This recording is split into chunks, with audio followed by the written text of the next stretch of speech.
Jesús entró a las tinieblas. La luz de Dios, el eterno Hijo de Dios se encarnó. El representante perfecto de Dios entró a las tinieblas, a la oscuridad, donde están los cautivos, donde están los prisioneros al dominio de Satanás, donde están bajo la condenación y el juicio de Dios justo.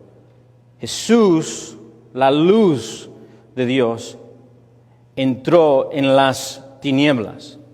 Ese es el punto de este texto, del versículo 12 al 17. Si está tomando apuntes conmigo, puede tomar esta siguiente observación. Jesús es la luz mesiánica que ha venido a la oscuridad de este mundo para perdonar a los pecadores y hacerlos parte de su reino. Ese es el gran punto del texto. Si lo quiere de una manera más corta, Jesús, la luz mesiánica, entró a las tinieblas para hacer los hijos de tinieblas hijos de luz. Ese es el punto del texto. Y hay tres transiciones en este texto. El versículo 12 nos inicia con una posición al mensaje del reino de luz. Ese es el versículo 12. Y luego en el versículo 13 al 16 vemos un mensaje, el mensaje central, que Jesús es ese mensaje, la luz que ha venido al mundo oscuro que se opone a él.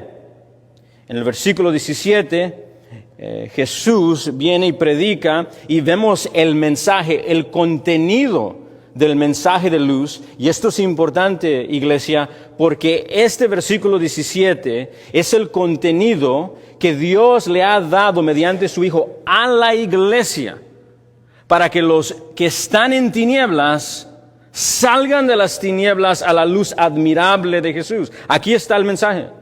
Todo esto vemos en este pasaje, y con la ayuda de nuestro Dios vamos a examinar estos textos y ver lo que se encuentra en ellos.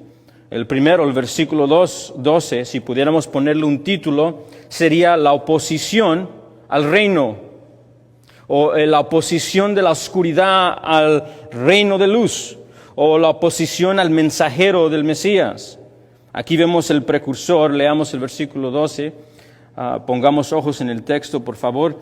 Cuando Jesús oyó que Juan estaba preso, y esto es un tiempo después de la tentación del Señor Jesucristo, cuando Jesús oyó que Juan estaba preso, volvió a Galilea. En el versículo 12, nuestro texto comienza con Mateo marcando el arresto de Juan el Bautista. Y luego siguiendo inmediatamente por Jesús respondiendo a esta noticia del arresto de Juan el Bautista, con Jesús haciendo intencionalmente una decisión de moverse de Nazaret, donde él creció, a Capernaum. Hablaremos más de eso, pero por el momento Mateo pone una luz hacia el arresto de Juan el Bautista.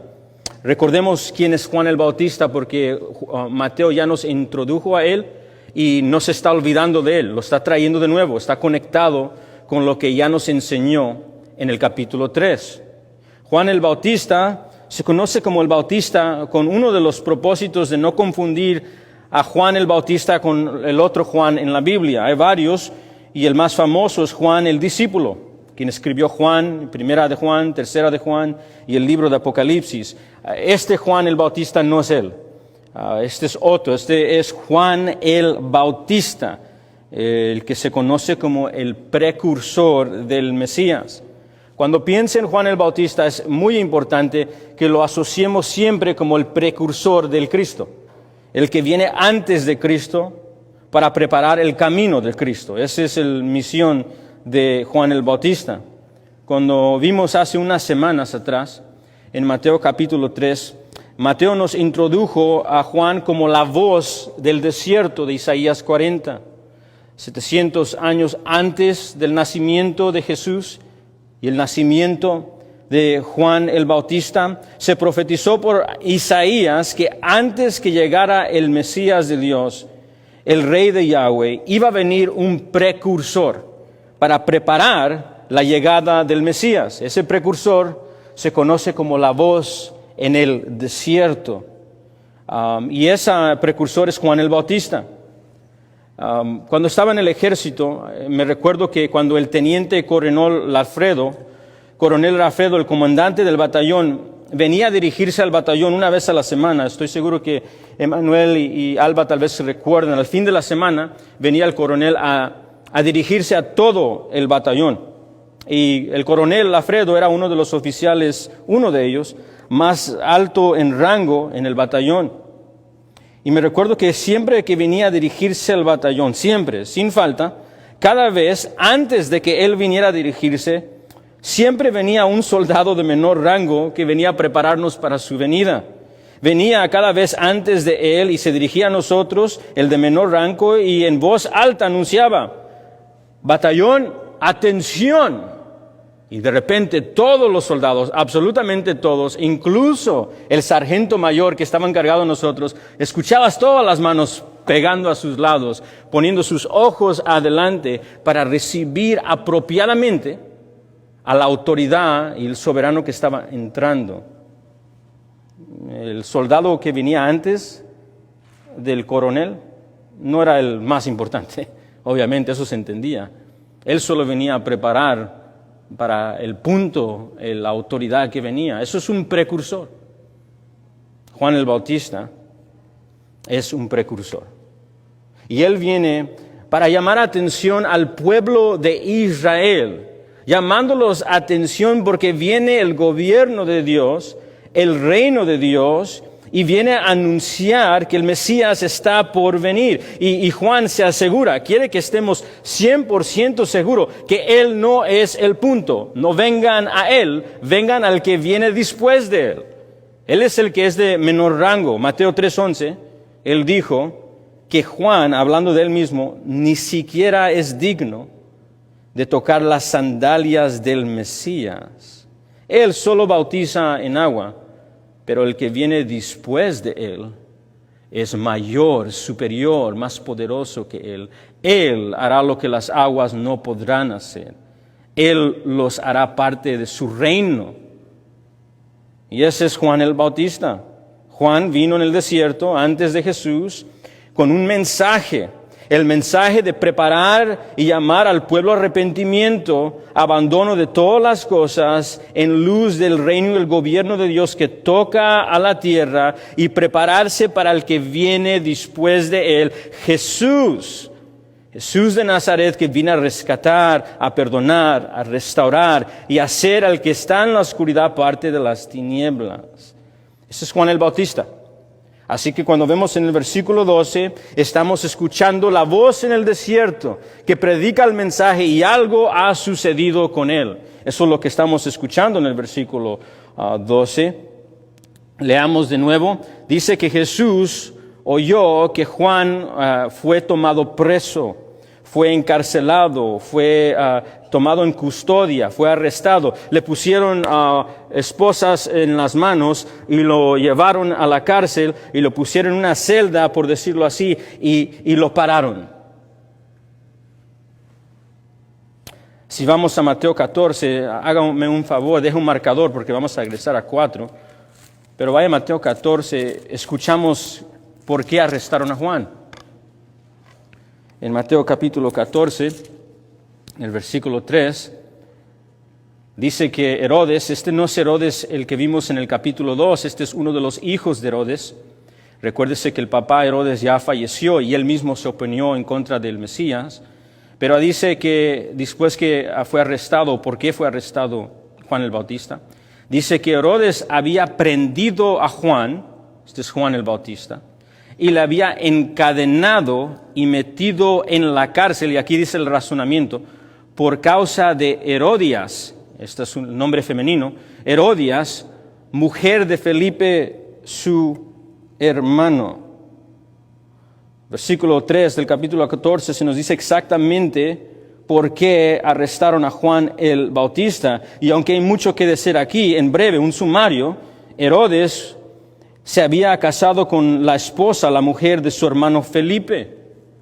Y Juan a quien vamos a recordar, está llamado a venir a Israel a preparar el camino por el gobierno de Dios y el Mesías.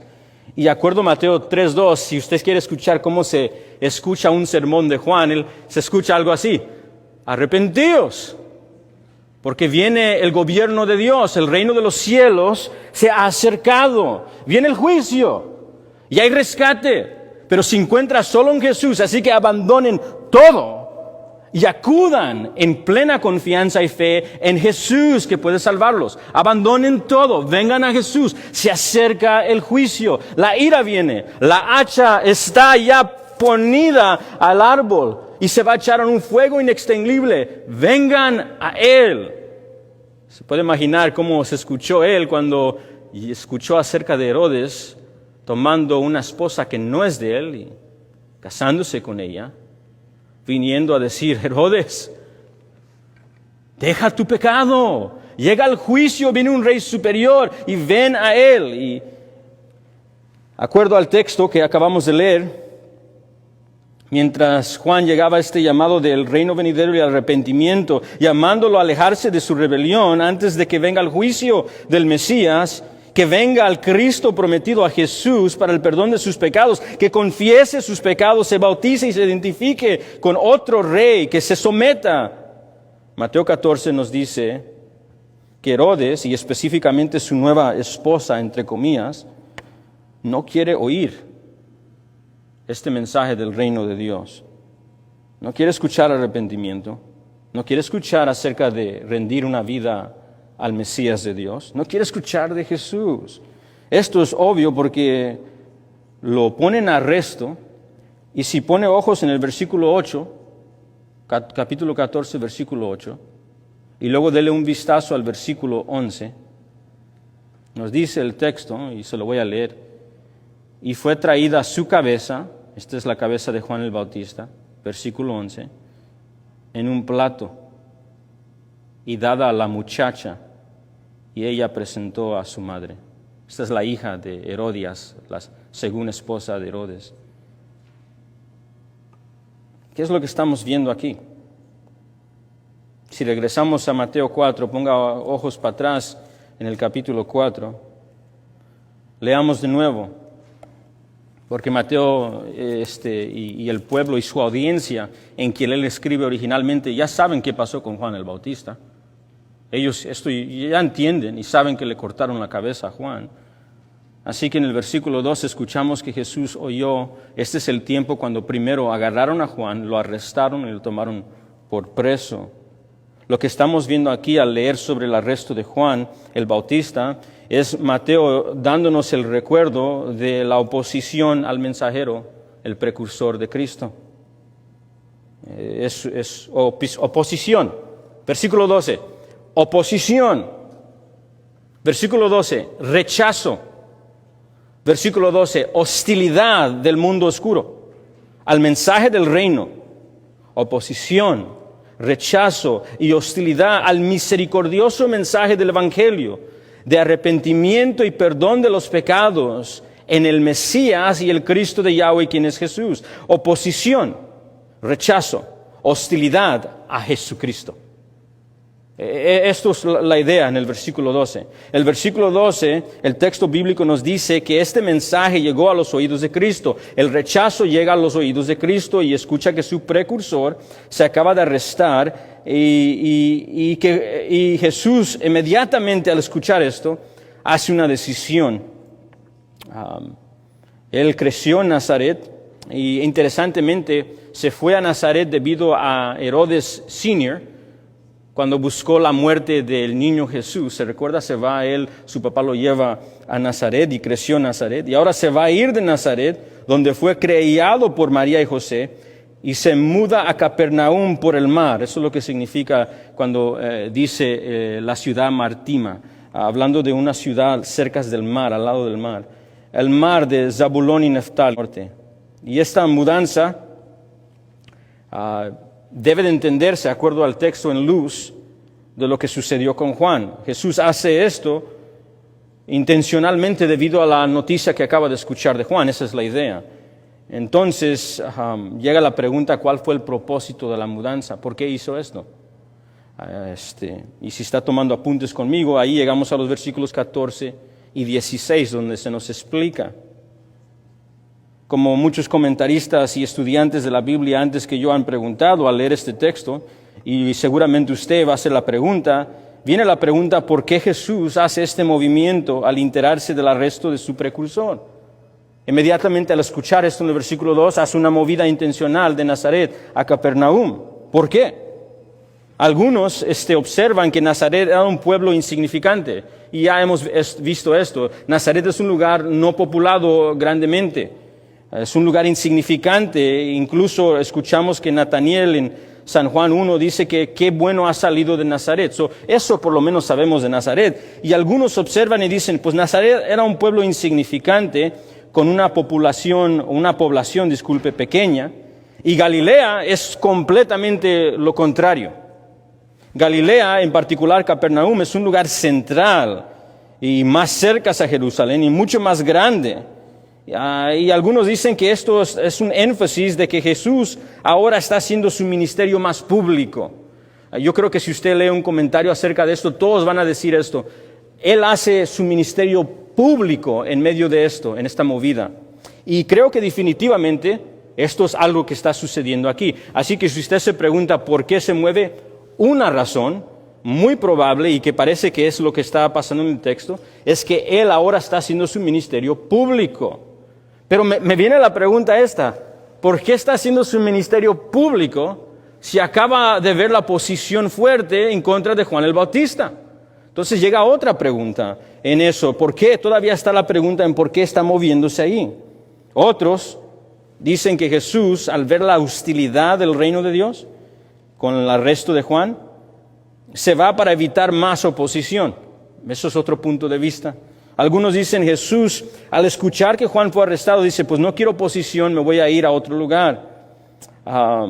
Y dicen que tal vez esto sucede porque Jesús sabía que su tiempo para ser crucificado como el Mesías de su pueblo no había llegado, y intenta de él en estrategia moverse. Pero esto no hace mucho sentido. Le voy a decir por qué. Galilea, ¿quiere adivinar quién está encargado de Galilea como gobernante?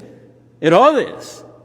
Herodes está encargado de toda Galilea. Eso no hace sentido de irse por el arresto de Juan de un lugar privado a irse a un lugar público donde se encuentra Herodes, que gobierna Galilea. Eso creo que no es suficiente, la idea ahí. Y algunos, incorrectamente, esto va a escuchar más de un lector liberal, un lector buscando acusar a Jesús de no ser el Cristo y buscando debilitarlo. Algunos, según sabios de estudiantes de la palabra, dicen que Jesús se va porque tiene miedo. Esa es la razón que se va. Jesús tiene miedo de Herodes y se va en un lugar más público, tal vez para evitarla de otra manera, con más seguidores, de que no se opongan a él. Jesús tiene miedo, pero eso tampoco no hace mucho sentido. No hace mucho sentido por varias razones. Porque en Mateo 10:28, no voltea ahí, pero usted se va a recordar de las palabras de Jesús. Jesús le dice a sus discípulos algo muy interesante. Les dice que van a ponerse en contra de ellos. Les dice que algunos van a morir por causa del reino. Y luego les dice algo muy importante. Les ordena a sus discípulos a no temer a los que matan el cuerpo, pero no pueden matar el alma. Y luego les dice, más bien, teman a aquel que puede destruir tanto el alma como el cuerpo en el infierno. Eso les da un llamado específico a que no teman a los hombres, que solo pueden matar el cuerpo, que teman a Dios, que enviará a sus enemigos a un juicio eterno con su ira eterna. Hace sentido. Eso no hace sentido. Jesús no se fue por miedo. Incluso, vamos a quedarnos con esta idea que acusan los liberales en contra del texto, que Jesús tiene miedo y se va. Recordamos que ese mismo juicio terrible, cual Jesús le dijo a sus discípulos, nunca se pierdan en mente de ese juicio. Recordémonos que en Mateo 26 y 27, ¿qué es la copa que Jesús decide tomar voluntariamente en el lugar de su pueblo. El mismo juicio y ira de Dios. Jesús va a beber lo que el hombre debe de temer más. Jesús va a tomar lo que cada hombre debe de estar en gran horror, en anticipación de el día de resurrección, cuando Él levante al vivo y al muerto para juzgarlo acuerdo a sus obras y reciba lo que es justo. Así que Jesús no tiene miedo. Él enfrentó lo que el hombre debe de temer más y se lo tomó en la cruz, tomando el juicio de Dios por amor de su pueblo. No es esa razón. Pero definitivamente, intencionalmente se va a ir ahí. Así que, ¿cuál es la razón que Él se va? Escucha y se va. La respuesta, no tenemos que ir lejos. El texto nos dice, versículo 14 y 15 nos dice exactamente, nos explica Mateo y nos da a entender la idea de por qué Jesús hace esta movida. Leamos versículo 14. Vamos a iniciar con el versículo 12 para que lo veamos en su totalidad. Dice, cuando Jesús oyó que Juan estaba preso, volvió a Galilea y dejando a Nazaret, vino y habitó en Capernaum, ciudad de Martirma, por el mar, en la región de Zabulón y Neftali. Versículo 14 y 15. ¿Para qué? Es una frase de propósito. ¿Para qué? Con el propósito de que se cumpliese lo dicho por el profeta Isaías cuando dijo, tierra de Zabulón y tierra de Neftali, camino del mar, al otro lado del Jordán, Galilea de los gentiles, el pueblo asentado en tinieblas vio gran luz, y a los asentados en región de sombra de muerte, luz les resplandeció. Esta es la respuesta, amados, y vamos a explicar el texto. Al Jesús ver la hostilidad y la oposición del reino, al ver la cautividad del pueblo que se encuentra bajo tinieblas, Jesús, la luz de Dios, se mete directamente en la oscuridad. Se mete directamente en la oposición para rescatar a los que pertenecen a Él de las tinieblas. Eso es lo que acabamos de leer en el texto que dice, esto se llevó a cabo para cumplir. Versículo 15 y 16, esos textos cuando dice el profeta Isaías, versículo 14, esto sucedió para que se cumpliese lo dicho por el profeta Isaías, y luego el versículo 15 y 16, esto es una cita directa de Isaías 9 y Isaías 42. En Isaías 9 y Isaías 42 están citando dos pasajes muy paralelos. Y estos pasajes paralelos están hablando acerca de la obra del Mesías. Hay algo muy importante que tenemos que entender de estos textos de Isaías 9, cual Mateo está citando como la razón por cual el Hijo se mete en medio de toda esta hostilidad. Isaías 9, 1 a 2 fue escrito 700 años antes del nacimiento de Jesús, y de acuerdo al contexto, el trasfondo de Isaías 9, el Espíritu Santo en Isaías 9 estaba hablando a los que vivían en la tierra de Zabulón, Neftali y Galilea. Estaba hablando a ellos. Y la razón que esto es importante es porque los habitantes que estaban en Zabulón, Neftali y Galilea eran los tribus del norte de Israel que por su rebeldía y su pecado y su idolatría estaban bajo el juicio divino de Dios. Dios los disciplinó y los castigó y los llevó lejos en cautividad. Vino a Siria y se los llevó y ahora se encontraban en tinieblas. Y algo acerca de la palabra tinieblas en la Biblia, porque sí lo vemos en el texto, en el versículo 15 y 16, y recordamos que el versículo 15 y 16 es una cita de Isaías 9, así que Isaías habla de los que son habitantes en Zabulón, Neftali y Galilea y ahora están en tinieblas, están sentados allí. La oscuridad y las tinieblas en la Biblia generalmente se refiere al estado caído de la humanidad, el estado lleno de pecado de la humanidad, el estado de esclavitud al pecado de la humanidad. Y oscuridad siempre tiene la idea de los que están bajo segura y no pueden ver bajo la condenación justa de Dios. Hablan de los caídos y los que están lejos de Dios, los que están perdidos y necesitan la misericordia de Dios, los que si Dios no hace algo están destinados a justo juicio. Esos son los que están en oscuridad. Y en medio de esas tinieblas, Isaías 9, 1 y 2, en medio de esas tinieblas, en medio de esa condenación y ese juicio, en Isaías 9 el Espíritu Santo da luz y esperanza. Hablando por el profeta, habla de un tiempo misericordioso, donde Dios va a enviar su luz en medio de las tinieblas. Mire conmigo Mateo capítulo 4. Mire el versículo 16. El pueblo asentado en tinieblas vio gran luz, y a los sentados en región de sombra de muerte, luz resplandeció. Tenemos que hablar un poco de luz, porque Jesús mismo, cuando llegó a la tierra en el Evangelio de Juan, se identificó como la luz del mundo. Y cuando vemos la luz en las Escrituras y en las Escrituras hebreas, eso tiene un significado para Dios más importante que cual quiere comunicar a Israel, incluso a los pecadores en oscuridad. Y luz en las Escrituras es opuesto a las tinieblas. Es lo que hace que las tinieblas de inmediatamente se vayan. Luz es lo opuesto a condenación. Luz, lo opuesto a tener relación rota con Dios. Luz, lo opuesto a esclavitud al pecado. Luz, lo opuesto a juicio. Luz, lo opuesto a la ira de Dios.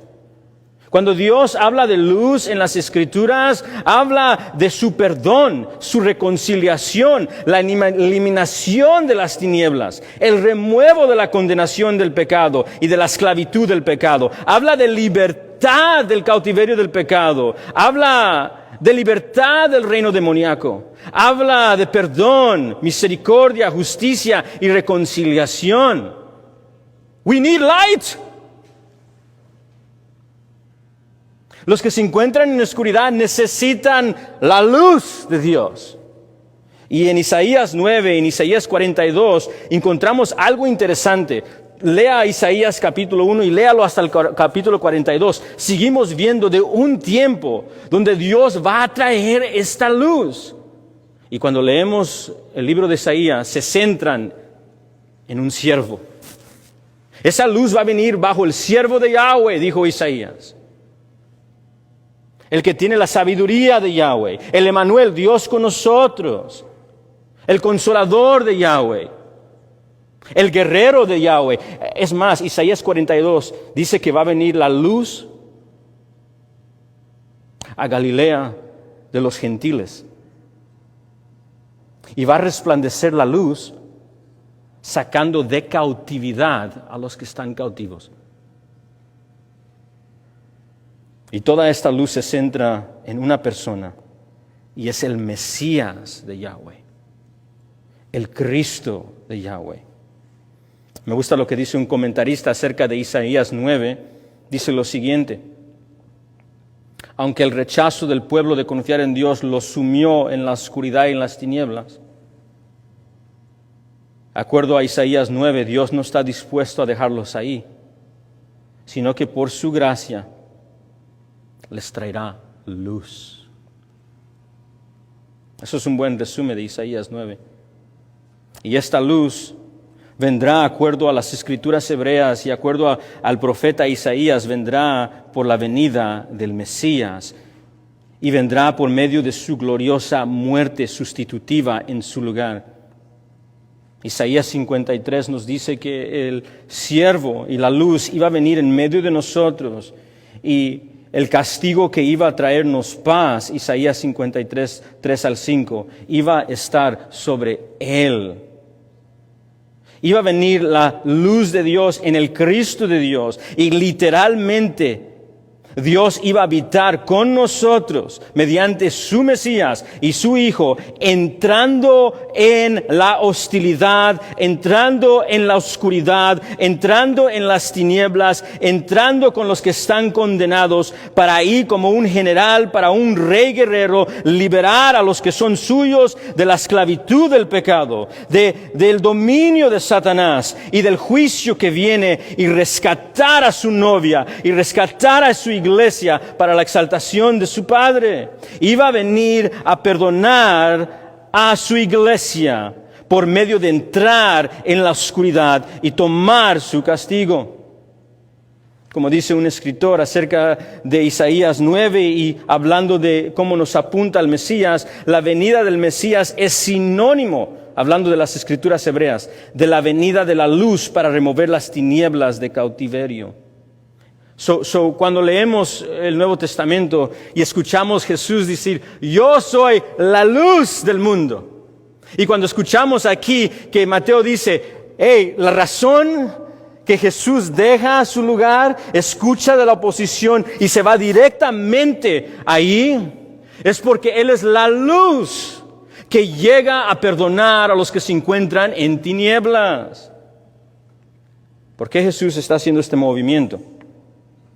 Al enterarse del arresto del precursor Juan el Bautista, ¿será que tiene miedo? ¿Será que simplemente es una estrategia? Seguramente el Mesías está haciendo estrategia bajo la voluntad de Dios. Claro, está sometido perfectamente a la voluntad del Padre. Pero ¿cuál es el mensaje que quiere comunicar? ¿Cuál es el mensaje que el Hijo quiere comunicar al entrarse directamente en el lugar donde Él va a iniciar su ministerio público? ¿Por qué se va a Capernaum, donde hay muchos pecadores y donde la población es mucho más grande que Nazaret? ¿Por qué va donde hay más hostilidad? Es más, ¿por qué va a Capernaum por el mar, donde ya no están solamente judíos, sino un lugar mezclado con muchos gentiles, los paganos, los idólatras? Ahí están los colectadores de impuestos como Mateo, ahí van a estar los ladrones, ahí va a estar Pedro con su hermano Andrés, ahí van a estar en los negocios de sus papás, envuelto en sus cosas, ahí está el mundo en toda su cautividad. ¿Por qué? ¿Por qué, oh Jesús, entras directamente en medio de una población oscura en las tinieblas? La respuesta, porque Jesús es la luz que ha venido en las tinieblas para traer a los pecadores perdón y trasladarlos del reino de tinieblas al reino de luz. La respuesta es porque Jesús viene a perdonar a los que están perdidos y buscar a los que están lejos. La respuesta es que Él viene a reconciliar a los que han ofendido a Dios. La respuesta es porque Jesús viene a salvar a pecadores y a llevar a cabo la voluntad del Padre. Y la voluntad del Padre es el rescate de su pueblo que ha ofendido su santo nombre. En otras palabras, en el cumplimiento de la profecía que vemos en Mateo 4, versículos 14 y 15, se nos da a entender el plan soberano de Dios. ¿Verdad? Esto es lo que significa versículo 14. Él se fue a Capernaum, ciudad marítima en la región de Zabulón y Neftali, versículo 14, para que se cumpliese lo dicho por el profeta Isaías. Esto fue las palabras escritas por el Espíritu de Dios, la voz de Dios en el Antiguo Testamento, dando a entender sus decretos antemano, dando a entender su voluntad perfecta. Lo que estamos leyendo aquí, podemos ver el vistazo en claridad del plan soberano y la voluntad de Dios, que su Hijo tomara carne y hueso, entrara como habitante en las tinieblas al mundo oscuro para buscar y salvar lo que se había perdido. Tengo que tomar una pausa aquí. Tengo que tomar una pausa aquí porque yo me recuerdo estando en medio de un contexto, sintiéndome completamente condenado por mis pecados justamente. Y preguntándome bajo esa condenación, sabiendo que ofendía a Dios y ofendía al mundo, preguntándome, Señor, ya esta vez sí la regué, esta vez sí la hice mal, Señor, merezco esto y merezco todo más. Y preguntándome si iba a haber rescate, si había posibilidad de perdón, si había una manera de reconciliarme con Dios, si Dios pudiera perdonar, restaurar y limpiar. Tenemos que tomar una pausa aquí por si hay en medio de nosotros alguien que está bajo la condenación de Dios, el juicio de Dios y la convicción del Espíritu, preguntándose si Dios es capaz y desea buscar y salvarlo. La iglesia aquí tiene la respuesta. Aquí tiene la respuesta. Aquí dice las Escrituras, dando al testimonio, aquí vino el Hijo por el soberano plan de Dios para cumplir el propósito, la voluntad del Padre. ¿Y cuál fue ese? Para hacer la luz en las tinieblas. Ese es el mensaje del Evangelio. Se acercó a nosotros. Se acercó a la oscuridad.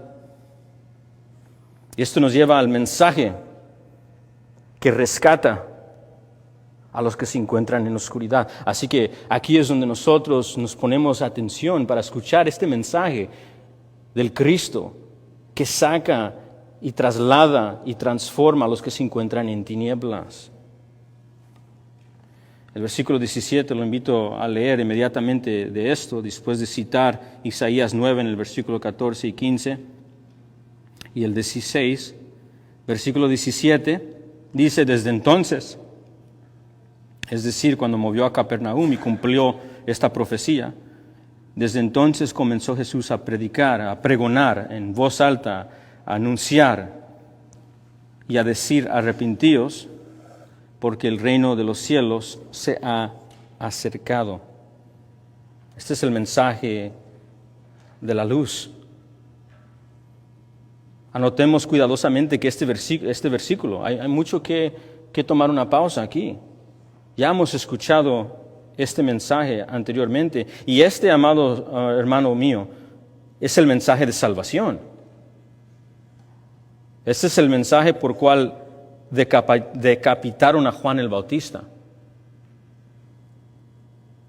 Pero es el mensaje que salva a pecadores del juicio. Es el mensaje que debe de caracterizar a los que pertenecen al reino de los perdonados en Cristo. Este es el mensaje de la iglesia. Y notaste que la predicación y el sermón de Jesús es el sermón y la predicación de Juan. No se pierda esto, porque Mateo no lo está haciendo accidentalmente. Voltea al capítulo 3, versículo 1 y 2. Mateo capítulo 3, versículo 1. En aquellos días vino Juan el Bautista predicando, la misma palabra, predicando en el desierto de Judea. Versículo 2, y diciendo, arrepentíos, porque el reino de los cielos se ha acercado. ¿Notaste? Regresa al capítulo 4, versículo 17. Jesús empezó a predicar desde entonces y decir, arrepentíos, porque el reino de los cielos se ha acercado. ¿Notaste que la predicación y el sermón de Jesús es el sermón y la predicación de Juan? La razón y que esto es así es porque el mensaje del Evangelio no es diferente.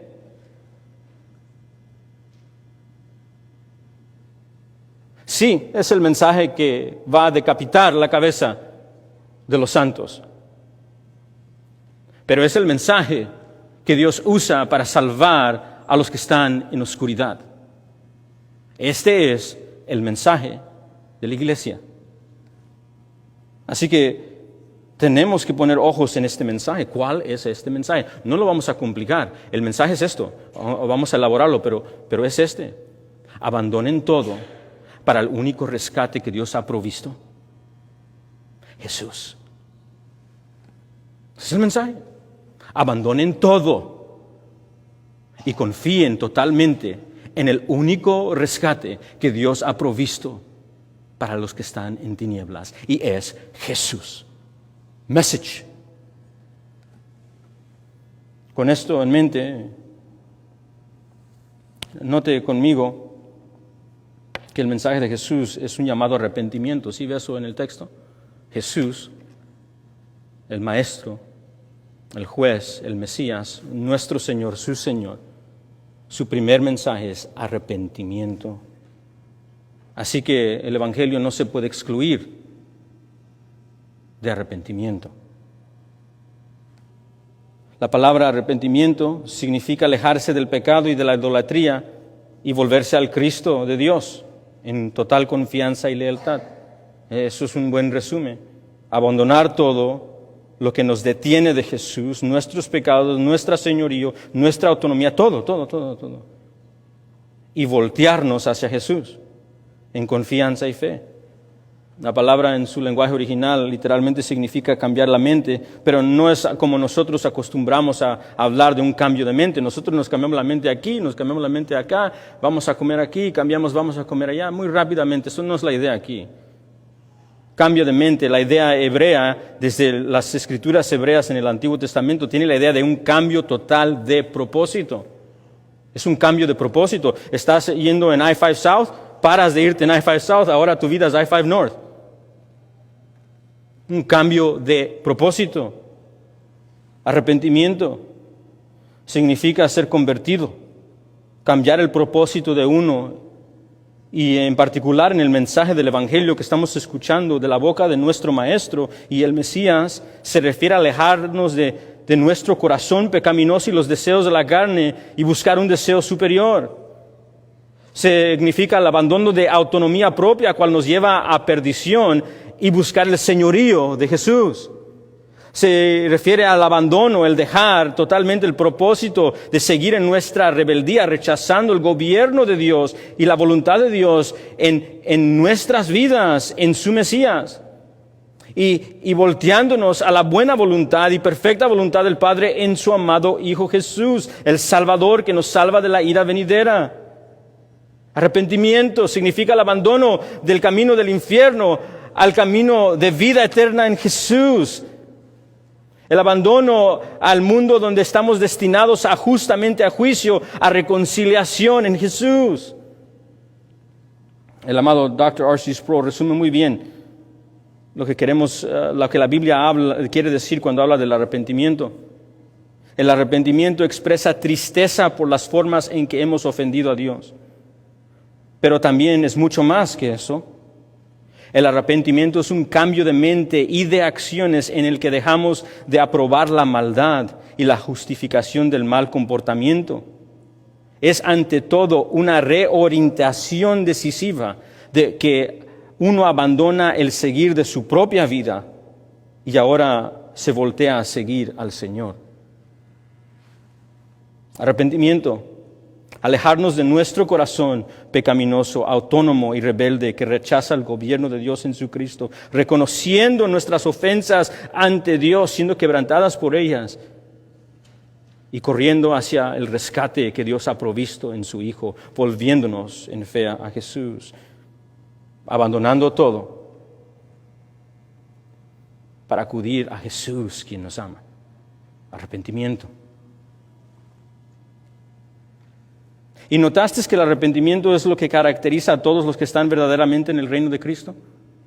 Es decir, escuchamos no solamente de Juan el Bautista, ahora llega el mismo Mesías, el Cristo, que se le ha dado toda autoridad en los cielos y la tierra para ser gobernante de los hombres. Y Jesús mismo dice que para ser partícipe de su reino, arrepentimiento es requisito. ¿Notaste que el arrepentimiento es lo que caracteriza a todos aquellos que están verdaderamente en el reino de Cristo? Versículo 17 es la marca inicial y continua del nuevo nacimiento. Es fe en acción. Es la marca continua de los que son verdaderos ciudadanos del reino de los cielos. Si puedo citar de nuevo, como he citado anteriormente a A.W. Tozer, creo que A.W. Tozer resume muy bien esta obra de Dios en Cristo cuando Él trae a un pecador a arrepentimiento y lo llama arrepentimiento dándole el don de fe. ¿Cómo se ve esto? Él escribe lo siguiente: arrepentimiento, pasar de un tipo de persona a otra, es la esencia del arrepentimiento. El mentiroso se vuelve veraz, el ladrón honesto, el lascivo puro, el orgulloso humilde.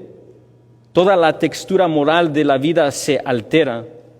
Los pensamientos, los deseos, los afectos se transforman y el hombre ya no es lo que era antes. Tan radical es este cambio que el apóstol llama al hombre que antes era el hombre viejo, y ese hombre que ahora es el hombre nuevo, que se renueva continuamente en el conocimiento a la imagen de aquel que los creó. Esta es la obra de Dios en el arrepentimiento. Eso es el arrepentimiento genuino. Déjeme darle un ejemplo. Versículo 18 y 19. Observe el texto, hermanos, del capítulo 4. Predica el Señor Jesús: arrepentíos porque el reino de los cielos se ha acercado, ¿verdad? ¿Cómo se ve el arrepentimiento? No vaya lejos, el texto nos da una ilustración. Versículo 18, andando Jesús junto al mar de Galilea, donde está predicando a los que están en tinieblas, vio a dos hermanos, Simón, llamado Pedro, y Andrés, su hermano, que echaban a la red en el mar porque eran pescadores. Y les dijo: venid en pos de mí y os haré pescadores de hombres. Mira el versículo 20. Entonces, dejando al instante las redes, le siguieron. Arrepentimiento. Abandonan todo lo que pida el Señor Jesucristo para seguir su rescate y el que viene a salvarlos. Vamos a seguir leyendo. Pasando de ahí, versículo 21, de ahí vio a otros dos hermanos, Jacobo, hijo de Zebedeo, y Juan, su hermano, en la barca con Zebedeo, su padre, que remendaban sus redes, y los llamó. Y ellos dejaron al instante la barca y a su padre, y le siguieron.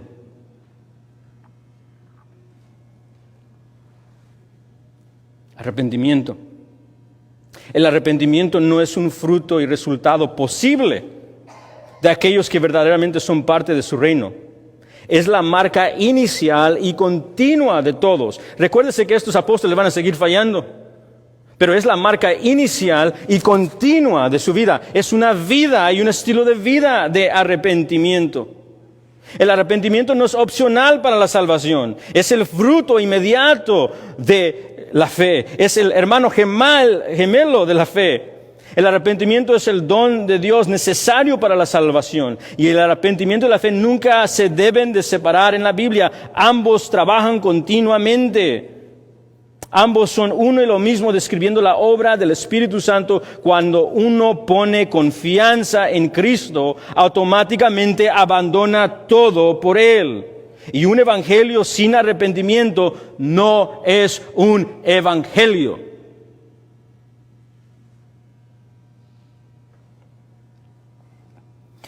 Y si no me crees a mí, lo dijo Jesús.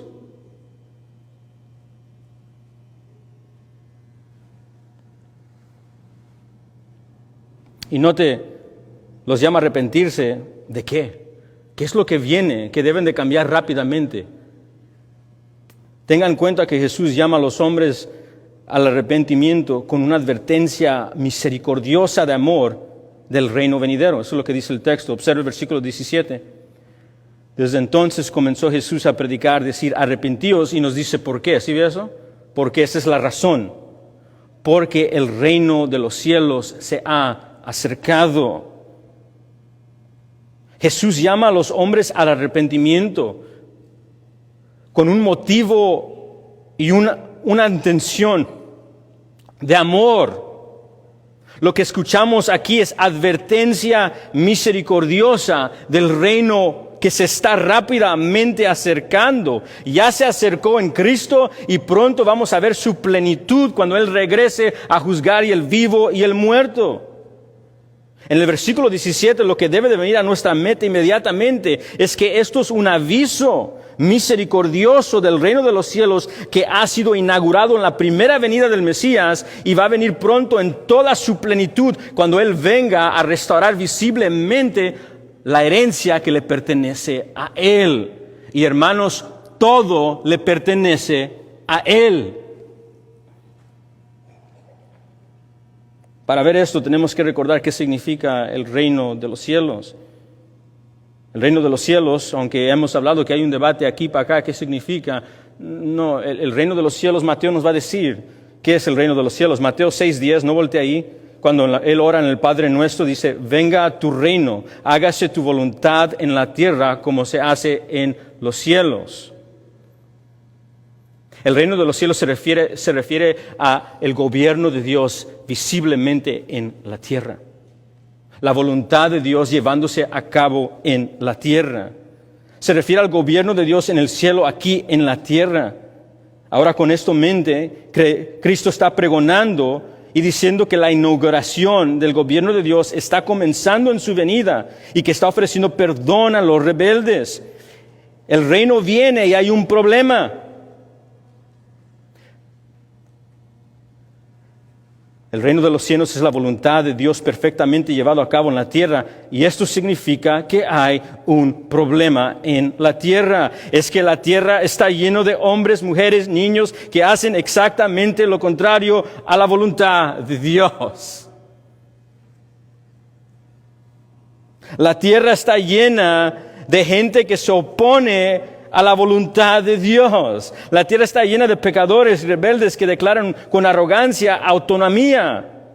Si pudiéramos ver el reino de los cielos hacia abajo, lo que vemos es hombres pecadores, arrogantes, insensatamente poniendo sus banderas enfrente de Dios diciendo, I rule here, God. Yo gobierno aquí, Señor.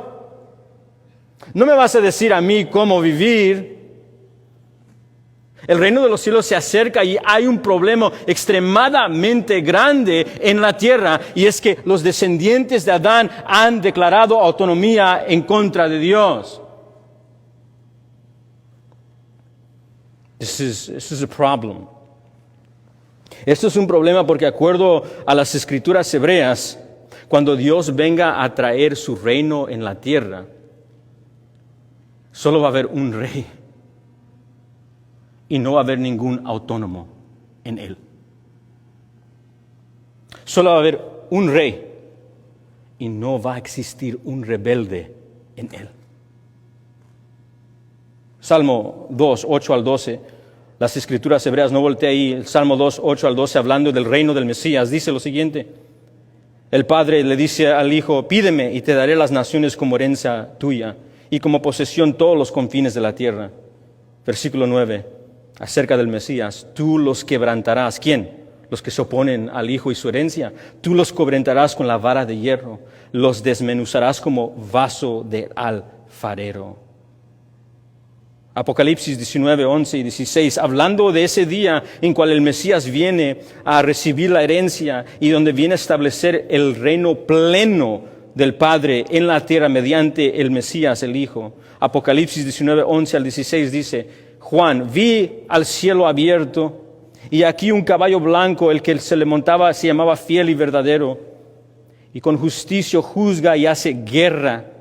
Sus ojos son llama de fuego y sobre su cabeza hay muchas diademas y tiene un nombre escrito que nadie conoce sino él. Y este está vestido de un manto empapado en sangre y la sangre es de sus enemigos. Está con un manto empapado con sangre y su nombre es el Verbo de Dios. Y los ejércitos que están en los cielos, vestidos de lino fino, blanco y limpio, le siguen sobre caballos blancos. Y de su boca sale una espada afilada para herir con ella a las naciones y las regirá con vara de hierro. Y él pisa el lagor del vino del furor de la ira de Dios Todopoderoso. Escuche esto. Y en su manto y en su muslo tiene un nombre escrito, Rey de Reyes y Señor de Señores. En el reino venidero solo hay un rey que hereda todo lo que le pertenece a él. Y en ese reino no hay rebeldes. Las escrituras hebreas describen su reino como el gobierno supremo sobre sus enemigos extranjeros, y ningún rebelde estará en su tierra, y él recibirá lo que es de él, toda la tierra. Así que lo que estamos viendo aquí, cuando Jesús viene en carne y hueso diciendo, arrepentíos, porque el reino de los cielos se acerca. Es el Hijo en carne y hueso apelando con el hombre, deteniendo con sus manos el juicio, diciendo, turn away, voltearte que viene pronto el juicio. Es un llamado a abandonar todos por la persona que es de supremo valor, el Hijo que viene a la tierra para tomar el ira y el juicio que merece los que están en tinieblas. Este, amados hermanos, es el mensaje del Evangelio, un llamado a abandonar todo, porque la ira y el juicio de Dios está pronto llegando. But there's good news, buenas nuevas. Eso es lo que llamamos Evangelio, el Evangelion de Dios. ¿Cuáles son las buenas de Dios? Que Dios amó de tal manera al mundo, las naciones, que envió a su Hijo unigénito para que todos los que crean en Él no se perezcan, mas tengan vida eterna. Estas son las buenas nuevas. Dios envió luz en las tinieblas.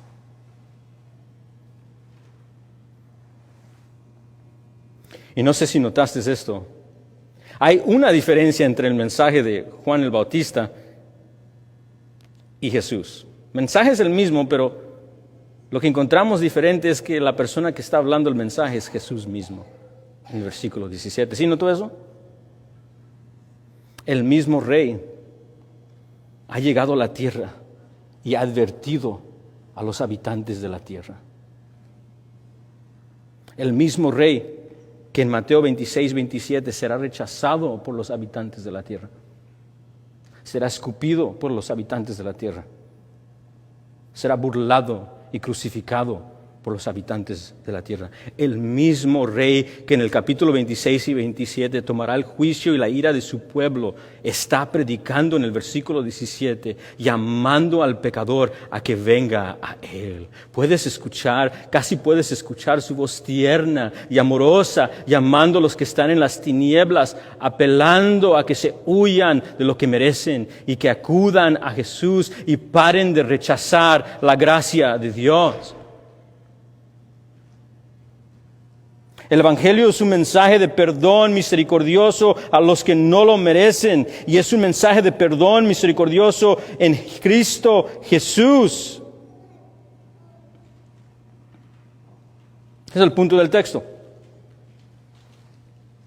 Con esto en mente, hay por lo menos hay más, pero por lo menos 4 respuestas a lo que acabamos de escuchar en el versículo 12 al versículo 17. Y lo primero es esto. Si no has venido a Jesús y te encuentras en las tinieblas, hoy el Espíritu Santo te da otra advertencia misericordiosa por boca de Jesús, el Rey del mundo, que debes de arrepentirte, abandonar todo y confiar en Él. Quiero que pongas esto en la mesa. Si tú no has dado tu vida a Jesús, quiero que lo pongas a la mesa. Quiero que medite bien. Cuenta el costo. Cuenta el costo. ¿Qué es lo que te detiene? ¿Qué es lo que te detiene? Haz tu lista. Ahí está. Son 30 monedas de plata. ¿Qué es lo que te detiene? Son las riquezas del mundo. ¿Qué es lo que te detiene? Ponlo ahí. Pon los nombres, pon la gente, pon el trabajo, pon las riquezas, ponlo todo ahí. ¿Qué te detiene? Y luego pon a Jesús en el otro lado. Pon a Jesús, el que es de supremo valor. Pon a Jesús, el que vino en carne y hueso, habitó en medio de nosotros, vivió una vida perfecta y se entregó por su pueblo. Pon a Jesús, el que nunca miente, nunca ha mentido, el justo, que sobrevenció las tentaciones. Ponlo ahí el gigante, ponlo ahí el guerrero, ponlo ahí el noble, ponlo ahí el humilde, ponlo ahí. Y aquí está predicando, huye. Lo que te está llamando es a escoger lo que es de supremo valor. Es de encontrar el tesoro, abandonar todo, vender todo, porque has encontrado el Evangelio. Ese es el llamado del Evangelio. Así que si hay una persona que se encuentra en las tinieblas hoy el Espíritu Santo, mediante las palabras escritas de Mateo 4, en la voz de Jesús en el versículo 17, una vez más, el Maestro llama y habla en el Espíritu de Dios, advirtiendo misericordiosamente que el Rey que se encuentra en tinieblas venga a la luz. Porque Él es digno de confianza. El eterno Hijo de Dios se hizo carne y vivió en nosotros. Él es el Hijo amado en quien el Padre tiene complacencia. Él es el Hijo de Dios completamente, plenamente Dios, completamente, plenamente hombre, que fue tentado en todo y sin embargo sin pecado. Es el mediador, es tu rescate, es el justo sacerdote, es el que defiende a los descendientes de Adán que acuden a Él. Él es misericordioso con todo pecador que se humilla ante Él. Y si no has dejado todo por Jesús, quien es de supremo valor, hoy deja todo. Entrega tu vida a Él. Entra al reino de la luz. Segundo, esto definitivamente nos llega a nosotros. Has entrado al reino de la luz por la misericordia soberana de Dios. Segundo, cuéntale a otros acerca de Jesús, la luz. Predica en las tinieblas. Métete en las tinieblas. Predica en la oscuridad. Cuéntale a otros acerca de Jesús que perdona a pecadores. Cuéntale a otros de Jesús que toma a gente que estaba en tinieblas y los traslada a la luz admirable de su Hijo para que proclamemos sus virtudes y sus excelencias. Ve a la oscuridad y diles de su amor. Ruégales, apélales. Que escuchen tu voz quebrantarse a decirle, amigo, corre hacia Jesús.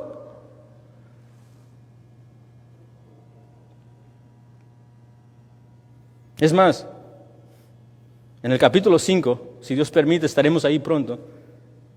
¿Saben lo que Jesús le llama a los que eran hijos de tinieblas y que han venido a Jesús? Ponga sus ojos en Mateo 5:14. Esto lo va a sorprender extremadamente.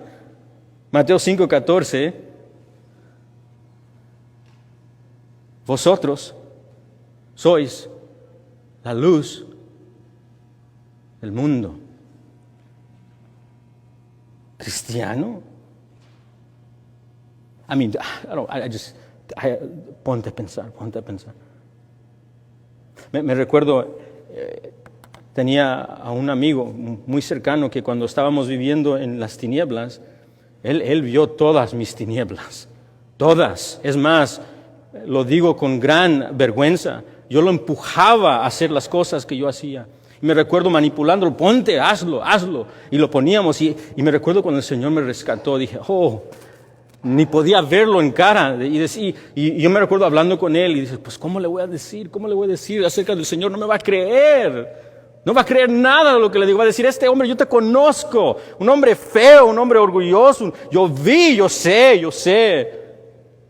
Me recuerdo un día estábamos en la casa y le dije, mira, amigo, tú me conoces. Tú conoces todo de mí. Así que parte de mí se siente muy avergonzado de decirte cualquier cosa acerca de Jesús. Pero te voy a decir algo. Conoces que soy pecador. Eso sí. Yeah. Jesús salva a pecadores. Eso es lo que quiero decirte. Yo solo quiero decirte que Jesús salva a pecadores. Soy un pobre mendigo sin nada, bancarrota espiritual, diciéndole a otro pobre mendigo, ¿dónde podemos encontrar la luz? ¿Dónde podemos encontrar el pan de vida eterna? Solo te estoy diciendo, ve a Él. No te estoy diciendo, ven a mí, ven a Él. Eso es lo que es ser luz. Prediquen y vivan en tal manera que el mundo vea lo que Jesús hace con pecadores, que Él transforma, que Él cambia, que Él perdona y que Él justifica. Somos luz. Cristiano, pecador y perdonado. Somos como Pablo dijo a Colosenses 1:13. Dios nos ha librado de la potestad de las tinieblas y nos ha trasladado al reino de su amado Hijo. Él nos ha hecho sus lucecitas pequeñas en su reino. ¿Y sabes para qué? Mateo 5:16, ponga ojos, Él nos dice, Mateo 5:16, después de llamarlos luz,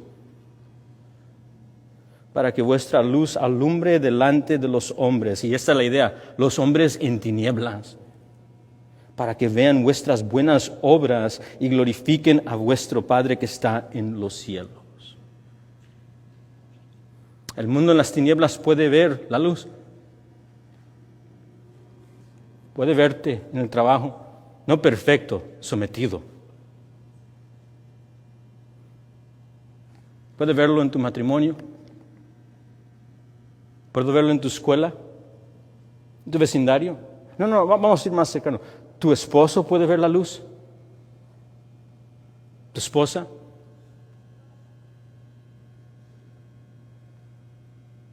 Glorifican a Dios por lo que ven.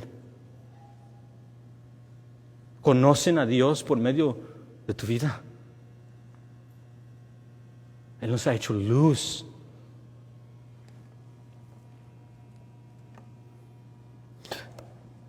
Hemos recibido misericordia y gracia en Jesús para darlo a conocer, hacerlo conocer con nuestra vida gozosamente entregada y sometida al buen Rey Jesús por la proclamación de su cruz. En su obra sustitutiva en la cruz y por su elección soberana en Cristo, la iglesia ha sido llamada de las tinieblas a su luz admirable para que anunciéis las virtudes, para que proclamemos las excelencias de nuestro Dios. Es más, al final del Evangelio de Mateo 28, Él les dice a los discípulos perdonados, ved y id a ser discípulos de todas las naciones, y los envía a la oscuridad en las tinieblas. Go into the darkness.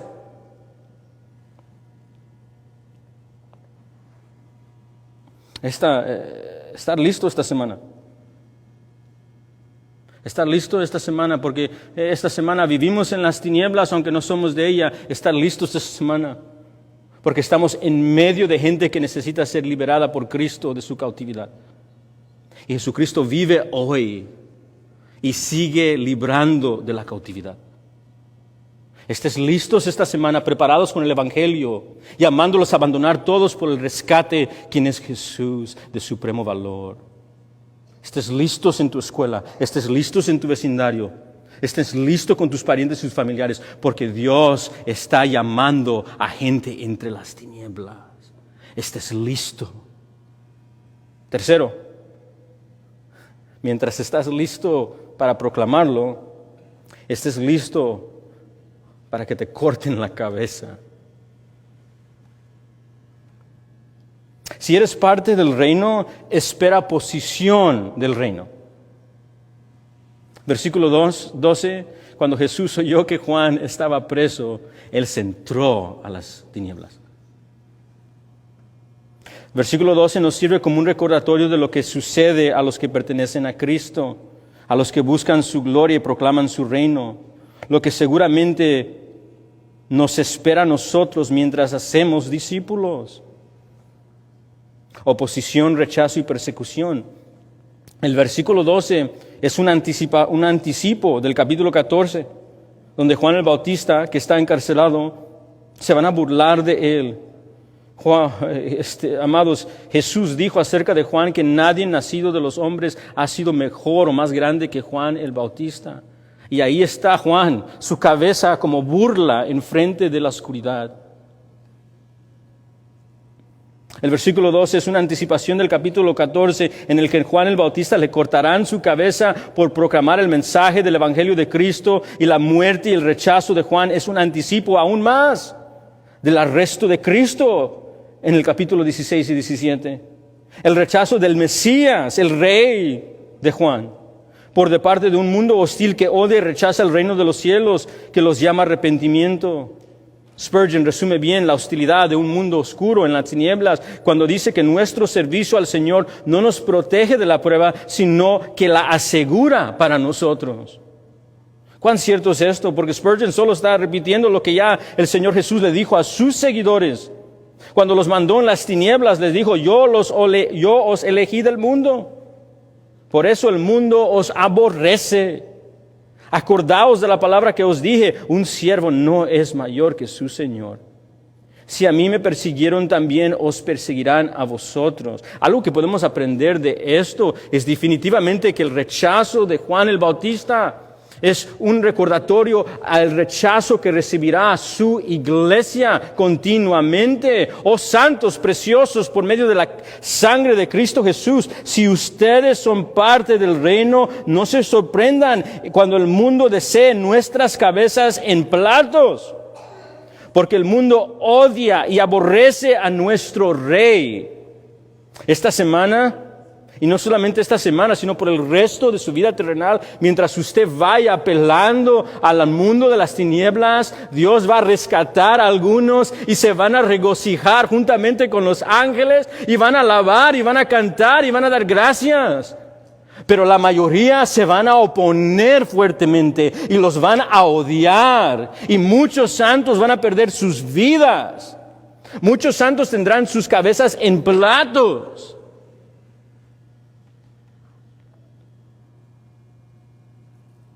Pero gozaos y alegraos, Mateo 5:12. Gozaos y alegraos, dijo Jesús, porque vuestro galardón es grande en los cielos, porque así persiguieron a los profetas que fueron antes de vosotros. Esto es parte del reino. Pero finalmente, en medio de un mundo de oscuridad y tinieblas, en medio de la predicación gloriosa de la luz de Jesús y en medio de la oposición del reino, en medio de la hostilidad, acuérdate algo muy importante de este texto. Acuérdate que nuestro Señor Jesucristo es soberano sobre los reinos de los hombres, y Él va a dar a su pueblo lo que Él soberanamente le ha prometido a ellos. No se pierda esto en el texto, amados. Observó que después del arresto de Juan y el rechazo del reino, justo inmediato del rechazo y arresto de Juan, al lado de ese texto encontramos un paralelo muy interesante. Encontramos las promesas de Dios en el Antiguo Testamento acerca del Mesías, llevándose a cumplir en medio del rechazo. I hope you noticed it. Ojalá que ponga ojos en el texto. Vea el texto, versículo 12. Mateo 4:12, cuando Jesús oyó que Juan estaba preso, oposición, rechazo, volvió a Galilea y dejando a Nazaret vino y habitó en Capernaum, ciudad de Martimá, en la región de Zabulón y Neftali, para que se cumpliese lo dicho por el profeta Isaías. En medio de la oposición del versículo 12, en medio de la oposición de este mundo, en medio del arresto del rey Herodes, vemos la suprema soberanía y voluntad de Dios llevándose a cabo. En medio de la voluntad de los hombres malvados, en medio de esto tenemos la suprema autoridad inquebrantable de los decretos y promesas de Dios en Cristo Jesús cumpliéndose tal como Él los pronunció en su palabra en Isaías 9, Isaías 42. Esto no es accidentalmente. Mateo quiere que veamos la ironía y que veamos la providencia y veamos la soberanía de Dios. Esto está escrito así para que veamos un recordatorio esencial de que el rechazo del hombre al Evangelio, el odio y la hostilidad del hombre hacia Jesús y su reino, no impedirán ni pueden impedir que el decreto soberano de Dios y las promesas en Cristo Jesús se cumplan exactamente como Él las ha dicho. Lo que estamos viendo aquí es la soberanía completa de Dios sobre los asuntos de los hombres, incluso sus rechazos pecaminosos, definitivamente se está destacando aquí en estos textos. Es decir, Jesús hace la voluntad del Padre específicamente en medio de sus enemigos. Esto supremamente se va a ver en la cruz. Esto se va a ver supremamente en la cruz, donde Dios ejerce sus decretos perfectamente, aún en medio de la voluntad pecaminosa del hombre. Dios será supremamente reconocido. Jesús hace la voluntad del Padre específicamente en medio de sus enemigos para recordarnos de la soberanía completa que Él tiene como Rey de la tierra. He's King. Herodes el rey no impedirá que se establezca el reino de Dios.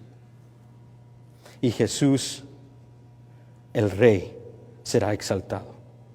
Qué advertencia a todos los enemigos, porque Él ha prometido su pronto juicio eterno. La ira viene. Pero qué gran consuelo para los elegidos en Cristo Jesús, los perdonados, porque Él nos ha prometido el siglo venidero.